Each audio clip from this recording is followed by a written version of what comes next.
tema interesante. Ya decíamos al inicio del programa que en materia legal estaba con nosotros el abogado Porfirio Ramírez Mendoza. Efectivamente está con nosotros y vamos a abordar el tema sustracción de menores. Él nos va a hacer favor de darnos varios consejos para que en esta materia podamos estar enterados y sobre todo al accionar pues lo hagamos de manera correcta. ¿Cómo estás, abogado? Buenos días. Muy buenos días, Gaby, buenos días. Abogado, muy buenos días. Hola, Elo, buenos días. Un tema pues muy fuerte porque es un delito.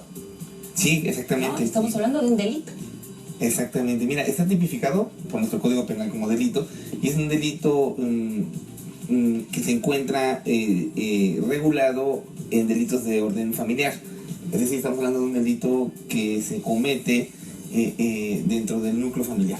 O sea, porque el nombre es muy fuerte cuando se dice sustracción de menores, ¿no? Inclusive el delito se llama sustracción y tráfico de menores. Entonces se puede asociar a otro tipo de conductas, pero bueno, en específico en esta es de orden familiar y sí es importante el por qué. Mira, a mí me salió el tema porque sabes que en la práctica llegan muchas señoras o inclusive señores, o sea, cónyuges, concubinos, concubinas, en virtud del cual tienen problemas familiares y siempre o desgraciadamente están de por medio de los menores. Sí. Y entonces yo quise abordar este tema porque hay desconocimiento y luego se pueden cometer conductas que pueden acabar en un delito, cometiendo un delito y que el mismo se castiga con pena privativa de la libertad. Entonces sí es importante que ahorita tu auditorio esté enterado de los alcances que tiene un juicio familiar y que muchas veces por una mala asesoría de los abogados o la misma ignorancia de la gente comete conductas que bueno pueden acabar en la cárcel literalmente. A ver, entonces vamos por pasos, abogado. Sustracción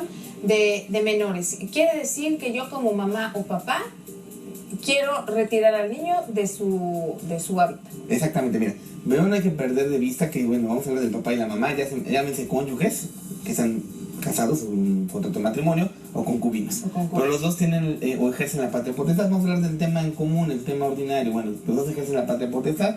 Y bueno, el hecho de que a lo mejor empieza a haber problemas entre ellos, como es normal entre el matrimonio, entre los concubinos, insisto, ¿no? Siempre toman a los niños, a los menores, bueno, como un escudo o una defensa, en este caso las señoras o los padres, como para presionar a las señoras. Y bueno, entonces empiezan a tener problemas. ¿Cuál es la recomendación primero de las señoras, que es lo más común? Normalmente hay reglas generales de con quién deben estar los niños, ¿no? Siempre lo he dicho que menores de 7 años con la mamá, por la naturaleza de la edad del menor. Y hay una secuencia, menores de 10 años, bueno, pues el menor ya inclusive puede ser escuchado, y entre más grande el menor, bueno, pues ya puede tener hasta poder de decidir con quién estar, con la mamá o con el papá. Pero en el caso en que empieza a haber problemas entre papá y mamá, ojo, importante, tenemos el temor como madres por darle a la mamá, que es luego el sector más vulnerable, o en este caso quien tiene luego que se demora, ¿no? Exactamente. Vamos a hablar de un menor de 7 años, por ejemplo, y siente que el papá ya, que empiezan pues luego a manipular a los familiares, sobre todo luego los suegros, los papás del papá. Entonces, es importante que tramiten su juicio de guardia y custodia. Es decir, la patria potestad nos da la guardia y custodia compartida como padres. Pero si empezamos a ver que hay un problema y que el papá, yo tengo el temor fundado de que el papá pueda sustraer al menor, finalmente tenemos la custodia compartida. Entonces, si no hay una resolución de un juez donde a mí como madre me está dando la custodia provisional y en su momento la definitiva, bueno, pues entonces el papá pues tendrá el derecho a lo mejor de poderlo llevar. Entonces, por eso es importante que si tenemos esta resolución de un juez donde nos da la guardia y la custodia provisional o definitiva, y entonces él sí lo sustrae, ¿sí? No obstante la resolución de ese juez, entonces comete el delito. Entonces es el delito. Pero ¿cómo podemos hacer para avisar a las instancias pertinentes en el sentido de es muy común que no se avisa, llega el padre o la madre a la escuela, a la clase en la tarde, de lo que quieras, pues las personas que están ahí no saben y pues lo entregan? Es que es eso, exactamente, porque a lo mejor el tema es delicado, claro, porque finalmente a lo mejor puede ser hasta motivo de crítica porque, bueno, estás en un método, puede ser un arma de dos filos, ¿no? Porque a lo mejor estás abriendo los ojos al papá. Exactamente, vas a la escuela, te pegan al menor, y bueno, el llevártelo, mientras no hay una resolución como tal que diga que la custodia es para la mamá, bueno, pues él no comete ningún delito, ¿no? Él se lleva a su hijo. Ahí está en su derecho. Ahí está en su derecho. Entonces, ¿cuál es el problema ahí? Bueno, tú puedes acudir ante un juez de lo familiar y reclamar la guardia y la custodia como madre porque te corresponde, a lo mejor porque el menor es menor de 7 años, vamos a pensar. Ese tiene edad de menor de 7 años. Pero en ese lapso, pues el papá tiene ya tiene la retención o la posesión del niño. Entonces es donde empieza el conflicto, ¿no? Desgraciadamente luego por las cargas de trabajo de las autoridades, es decir, de los juzgados, por las mismas lagunas que luego la misma ley tiene, bueno, pues esto se va dilatando. Entonces luego es donde el papá abusa de eso, retiene al menor y la mamá no puede ver. Entonces, obviamente el juez está obligado a tomar medidas provisionales emergentes para que, bueno, para que en un momento dado decrete que la convivencia, la guarda le corresponde a la mamá o la convivencia a los dos. Pero bueno, finalmente el otro también la otra persona tiene un derecho de defensa y ese derecho de defensa lo empieza a ejercer y los juicios se van prolongando y no ves al menor. Entonces, si sentimos que ya hay un conflicto como pareja, si sentimos que ya el padre en ese caso, bueno, hablamos que hay una igualdad, ¿no? Que la Constitución da, pero finalmente el sector luego más vulnerable es la mujer. La mujer no, pero también hay hombres que requieren también ser. Ok, pues sentimos que ya que estamos, ¿no? Si estamos hablando del ejemplo de un niño de menor de 7 años, de un niño, de un bebé, pues es que deja con la mamá, ¿no? La misma ley dice salvo peligro grave. ¿Qué es peligro grave? Pues que la mamá será prostitución, alcoholismo, o bueno, que tenga problema mental, claro, no, y drogadicción. O sea, entonces eso, pero mientras no haya eso como tal, bueno, pues por naturaleza, por jus natural, derecho natural, pues el menor debe estar con la mamá. Y eso creo que tú como madre también así es algo que has vivido y es parte de...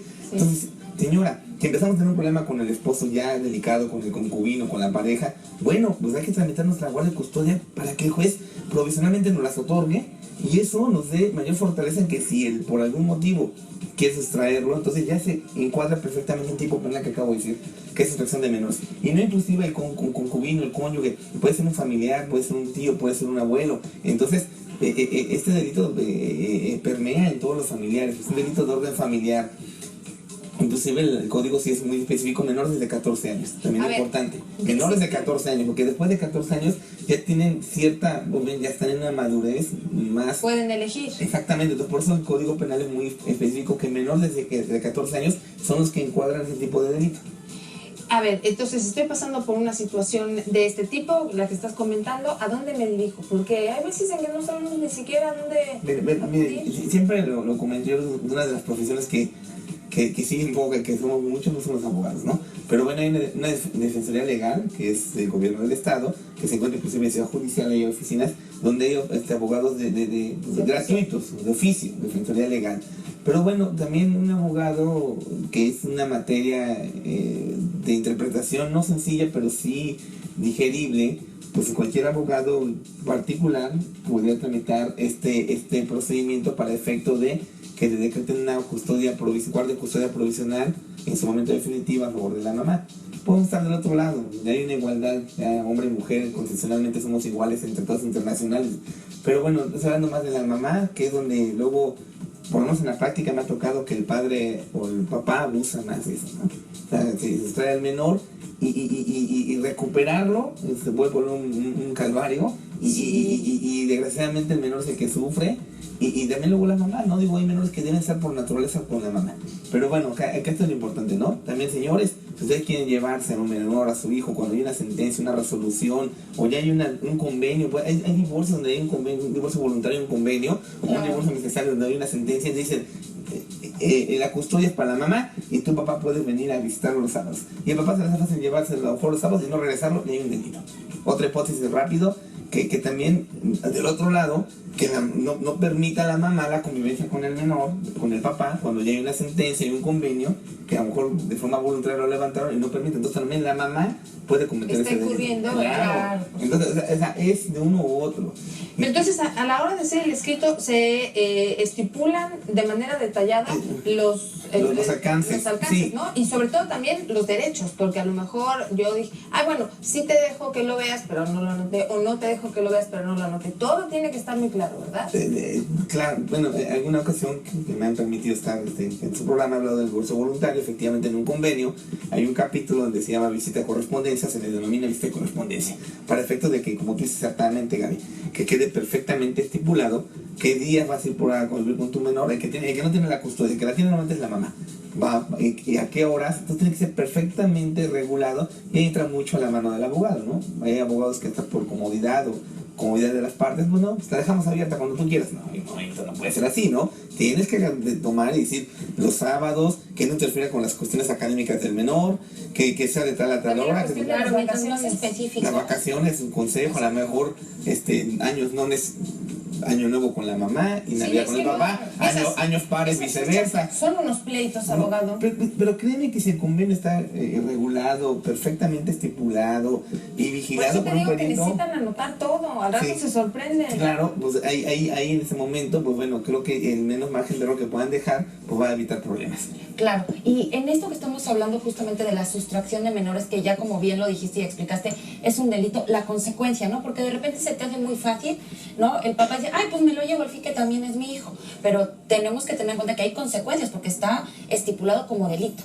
Como delito, si hay un convenio y el papá nomás tiene derecho a convivir con él y se lo lleva, delito. Si la señora ya está tramitando un juicio y hay una resolución donde le dan la custodia provisional, delito. Si el abuelo se quiere pasar también de listo y se quiere llevar al nieto, ahí no hay una resolución, no tienen derecho porque tiene la custodia del menor, tiene la custodia del menor. Delito si el hermano, es decir, el tío, si los colaterales, o sea, el Código Penal lo tipifica muy bien.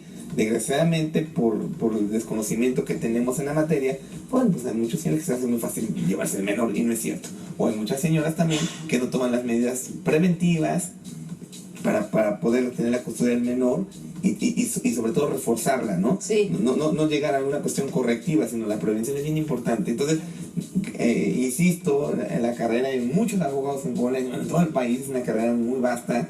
Pues acudir a uno y por lo menos le orientará en la medida de lo posible algo para que no esté tan desprotegida en el conocimiento. Claro, y la ley es muy clara, solamente hay que informarnos, hay que conocerla y sobre todo asesorarnos con personas así como usted, abogado, que tiene pues, no sé, como la rectitud y la honestidad por delante. Es bien importante, yo creo que esos son cimientos que un abogado debe tener. Y si le agregas el constante prepararte, actualizarte, el litigar también. El litigar es el abogado que va al juzgado, el que lleva el asunto, el que escucha al cliente, el que es amigo del cliente, pues te va dando cierta experiencia para que cuando en otro asunto haya un precedente y tú ya sepas por dónde poder a lo mejor aterrizarlo y que tu cliente pues se vaya a lo mejor asesorado de ti como abogado, ¿no? Así es, abogado. Pues mira, precisamente todos tus datos aparecen en pantalla. Usted sabe que el despacho del abogado pues siempre tiene las puertas abiertas para todo el público. No, definitivamente abiertas y siempre una excelente respuesta de este medio de comunicación, es muy importante. Y seguimos invitando a las asesorías gratuitas que damos en el despacho para tratar de sumar o aportar un poquito en que haya menos injusticias en este estado, en este país, ¿no? Injusticias por falta de un buen consultor, un buen abogado. Además, no cualquier abogado, porque mira, Porfirio Ramírez Mendoza es el líder del derecho. Entonces, ¿verdad? Estaremos bien protegidos, bien asesorados. Muchísimas gracias, abogado. Gracias, Gaby. Por haber estado con nosotros. Gracias por la invitación. Elo, muchas gracias. Muchas gracias a ti. Bueno, mientras tanto, vamos a una pausa, pero regresamos.